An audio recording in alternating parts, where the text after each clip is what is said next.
Heat और work में difference क्या है?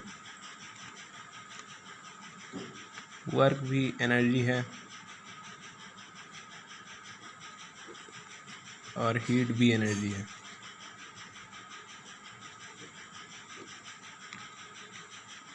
तब इन दोनों में डिफरेंस क्या है? वर्क की यूनिट भी जूल है और हीट की यूनिट भी जूल है। इन दोनों में डिफरेंस हम एक उदाहरण के माध्यम से समझते हैं। जैसे कि मान लीजिए एक क्लोज्ड सरफेस है। इस क्लोज सरफेस में एक डायाथर्मिक वाल यानी कंडक्टिंग वाल लगी है। इसमें एक डायाथर्मिक वाल लगा है। जिससे हीट 5 जूल अंदर है, मतलब सिस्टम के अंदर है, और 5 जूल सराउंडिंग में है, तो ये इक्विलिब्रियम स्टेट में है।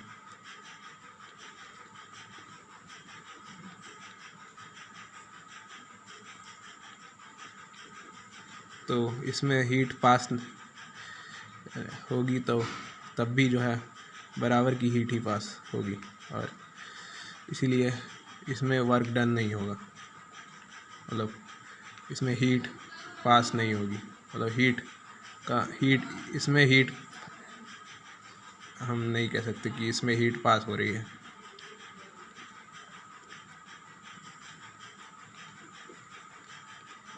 हीट को पास कराने के लिए हमें टेम्परेचर डिफरेंस की ज़रूरत पड़ती है।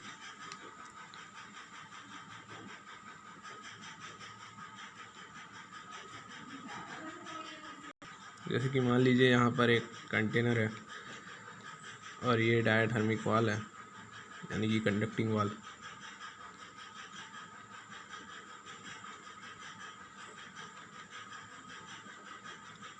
डायाथर्मिक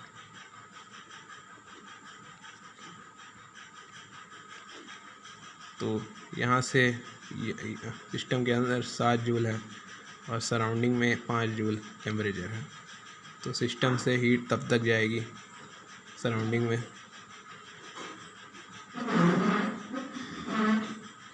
जब तक दोनों का टेम्परेचर इक्विलिब्रियम में नहीं आ जाता, यानी 5 जूल नहीं हो जाता। सिस्टम से सराउंडिंग में हीट तब तक नहीं जाएगी तब तक जाती रहेगी जब तक दोनों का टेम्परेचर सेम नहीं हो जाता, यानी कि इक्विलिब्रियम स्टेट में नहीं आ जाते।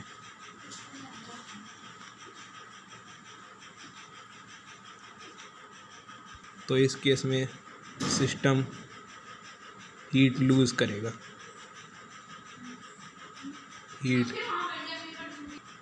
सिस्टम हीट लूज़ कर रहा है,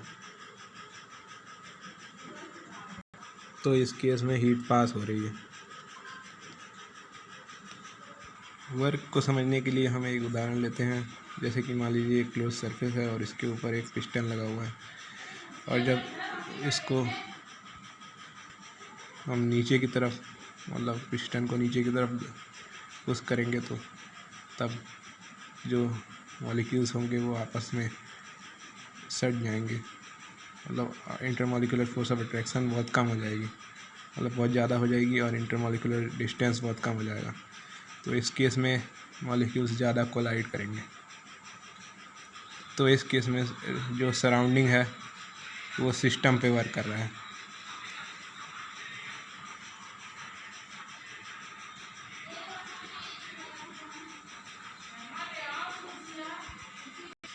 तो इस केस में टेम्परेचर डिफरेंस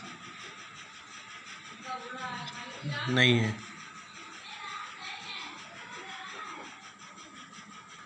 और work done against the system हो रहा है।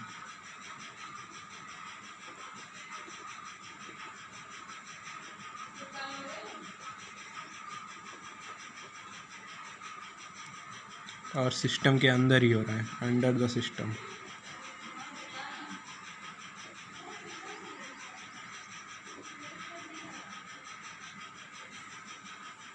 तो इस केस में हमें ये कंक्लूज़न मिलता है कि वर्क डन में टेम्परेचर डिफरेंस नहीं होता, नो टेम्परेचर डिफरेंस।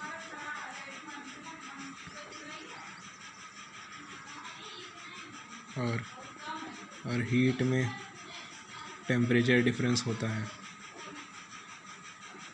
हीट पास होने में।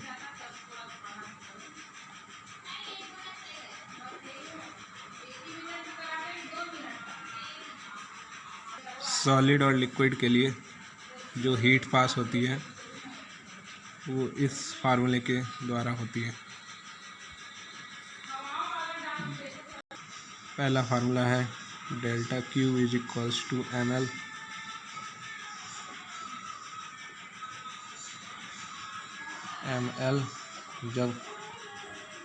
जब स्टेट चेंज हो।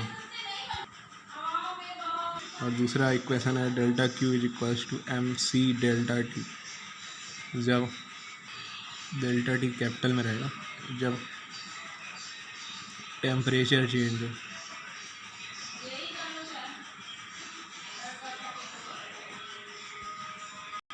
गैसेस के लिए पहला इक्वेशन है delta Q is equals to mu C V delta T, जब वॉल्यूम कांस्टेंट हो।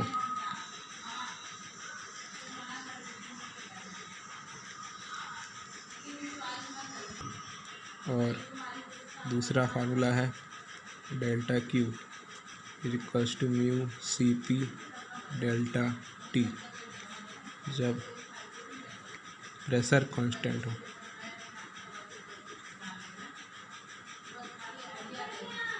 धन्यवाद, थैंक यू।